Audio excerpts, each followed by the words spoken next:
መጠቀም የሴት ልጅ እንኳን የሚጠቀሙትን ነገር እንዴት መጠቀም እንዳለባቸው አያስተምሯቸው። መጠቀም እምልሽ በወር የወር አበባ እንኳን ሲመጣ እንዴት መጠቀም እንዳለባቸው የማያውቁ እህቶች አሉ። ኦኬ አንቺ 100 ሰው እፈልጋለሁ ካለ አንድ ኤጀንሲ 50ውን ሰው ልኮ 50ው ሰው ቦታ መግባቱንና ያ ቦታ ላይ ጥሩ ሁኔታ ላይ መሆኑን ሳታረጋግጪ ሌላ ደግሞ 100 ሰው ይልካሉ። ያቺ ሴት እዛ ገባች።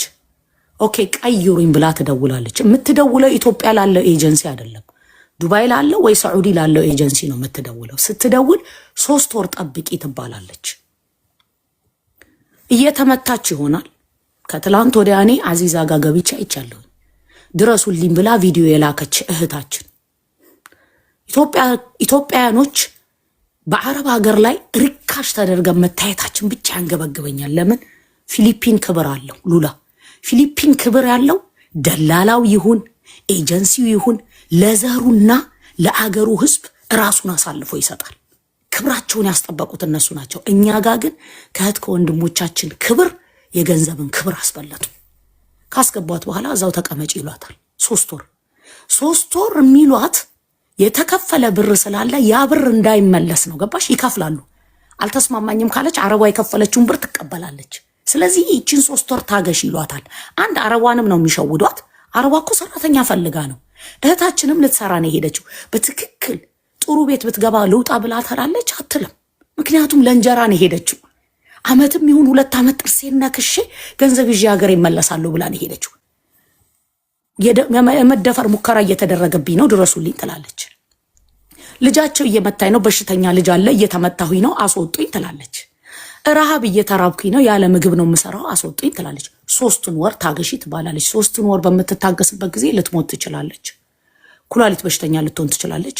አጥንት በሽተኛ ልትሆን ትችላለች። በዛች 3 ወር ታይም ውስጥ አንድ ማወቅ ያለባችሁ እንኳን አይደለም የማታውቂው አገር የምናውቀው አገር ቤት እየጠበቀን የራሳችን ቤት አገርሽን ለቀይ ስትወጪ ራሱን የቻለ ዲፕሬሽን አለው፣ ስትረስ አለው።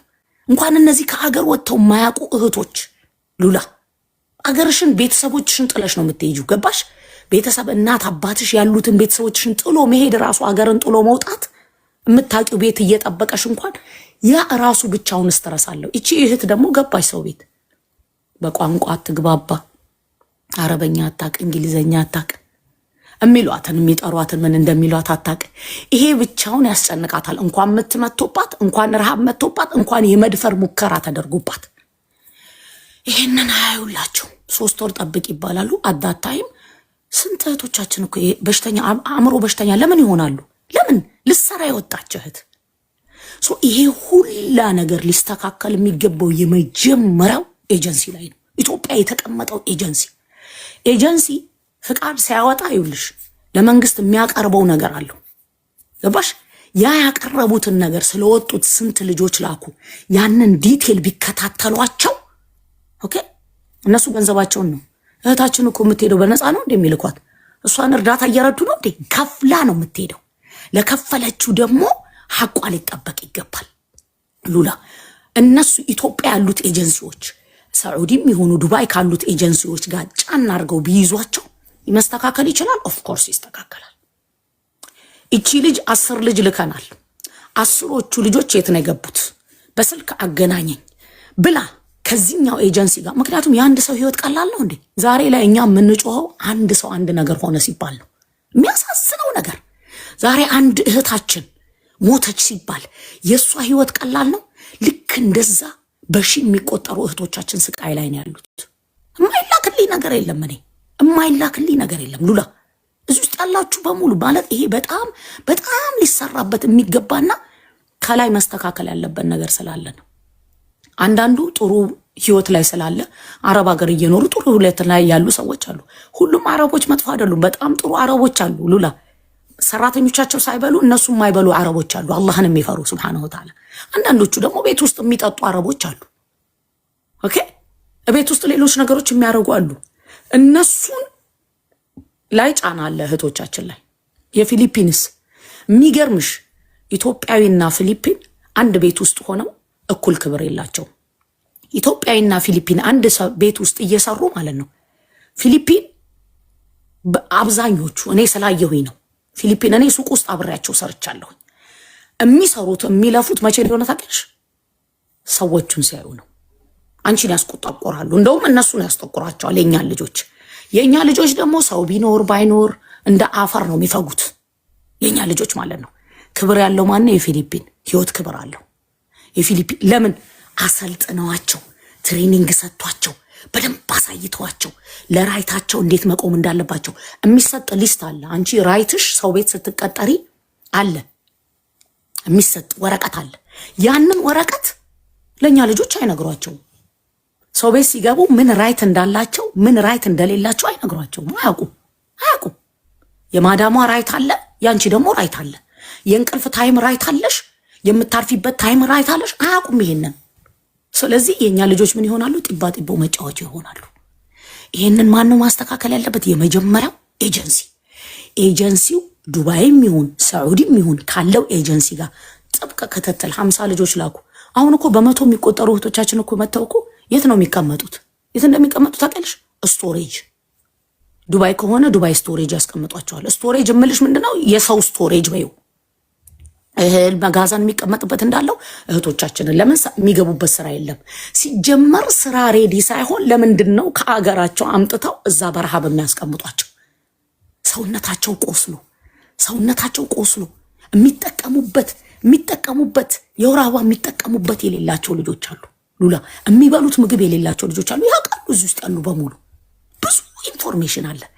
ስራ ከሌለ ለምንድን ነው ወስደው እዛ የሚያስቀምጧቸው? የአንድ ሰው ህይወት ቀላል ነው? እቺ እህት እኮ እናት አላት። እቺ እህት እኮ ወንድም አላት። እቺ እህት እኮ አባት አላት። እቺ እህት እኮ የሚሳሱላት ቤተሰብ አላት። ግንሳ የሚያስበልጡት ምንን ነው? ጥቅምን፣ ገንዘብን ከእህቶቻችን ህይወት በላይ። ስለዚህ ይሄ ካልተስተካከለ ኢትዮጵያ ያለው ኤጀንሲ ኤግዛክትሊ ትክክለኛ ኮንታክት ከማን ጋር ሊኖረው ይገባል? ወዓለይኩም ሰላም ወራህመቱላሂ ተዓላ ወበረካቱ። ዱባይ ወይም ሳዑዲ ካለው ኤጀንሲ 50 ልጆች ከላከ ልጆች የመጡ አፍሉ 1 ሚኒት ማማ ሃዩ ካሜራ ከጩፈት ኢትዮጵያ እዛ ያለው ኤጀንሲ ከትምህርት ቤት መጡ። እኛ ጋር ያውቀን ነው ታውቃላችሁ። አፉ በሉኝ እሺ። ያው እንጫጫባቸው። ኢትዮጵያ ያለው ኤጀንሲ ሳዑዲ የሚሆን ዱባይ ካለው ኤጀንሲ ጋር ምን ሊኖረው ይገባል? ኮንታክት 50 ልጆች ላከ። 50 ልጆች ስራ መግባታቸው የገቡበት ስራ ላይ ደግሞ ማስገባት ብቻ አይደለም፣ ገቡ ስለተባለ አይደለም።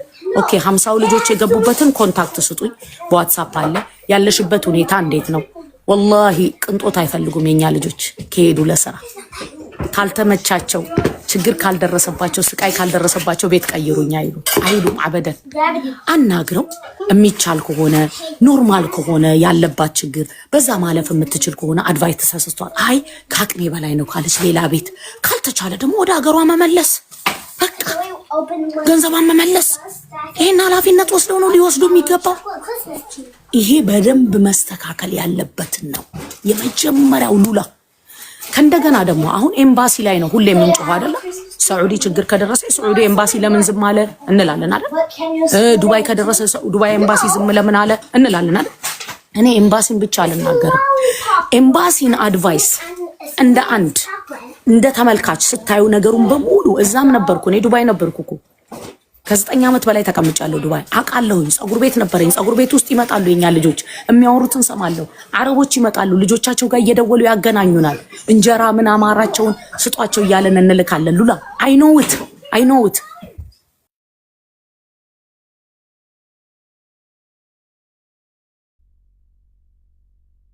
በሉኝ እሺ። ኤምባሲዎች በጣም ሊሰሩ የሚገባው አሁን ይልሽ የኛ ልጆች ለምሳሌ ሙና ተደወለላት። አንድ እህት ጭንቅ ላይ ነኝ ድረሽልኝ ተብሎ ተደወለላት። ምሳሌ ነው የምነግርሽ። ሙና ስላለችበት ሀገር ታውቃለች። አረቦች ጋር መግባባት ትችላለች፣ ማውራት ትችላለች። ብድግ ብላ እዚሽ ልጅ ጋር ብትሄድ ማነሽ አንቺ ነው የምትባለው። እውቅና ሊያስፈልጋታል። ሙና አዚዛ ታውቂያታለሽ? እህታችን አዚዛ አረብ ሀገር ላይ ረጅም ጊዜ ቆይታለች። ከአረቦች ጋር መግባባት ትችላለች። የኛን ልጆች መምከር ይችላሉ፣ ማናገር ይችላሉ። ምንድነው መጥፎ ምንድነው መልካም። ለእንደዚህ አይነት ልጆች ረጅም ጊዜ እዛ ሀገር ላይ ለቆዩ እውቅና ኤምባሲ ቢሰጣቸው ከኤጀንሲው በላይ ከኤምባሲ በላይ ሹሉክሉኩን መንገዱን ያውቁታል። ምን አድቫይስ መሰጠት እንዳለባት እዛ ሰው ቤቱ ምሰራው ልጅ ምን መጥፎ እንደሆነ መጠበቅ ራሷን እንዳለባት ምን ከደረሰባት ምን ማድረግ እንዳለባት እነሄንን ማስተካከል ይችላሉ እነሱ። ኤምባሲ እነዚህን ሰዎች ሰብስቦ እውቅና ሊሰጥ ይገባል። ከዛ እውቅናውን ሰጥቶ ደግሞ በዛው ዝም አይልም። እንዴት ነው እየሰሩ ያሉት? ማን ጋር ነው ክትትሉ የሚሆነው? ከነዚህ ሰዎች ጋር እየሰሩ ያሉት ምን አይነት ሁኔታ ላይ ነው? ምክንያቱም ከሀገር መውጣታቸው አይቀርም እህቶቻችን፣ ገባሽ? እነዚህ ደግሞ እውቅና የተሰጣቸው ሰዎች በትክክል ስራውን ካልሰሩ እነሱም ደግሞ አሁን እህቶቻችንን እየበደሉ ከሆነ አሁንም ደግሞ ያነሳና በሌላ ይቀይራል።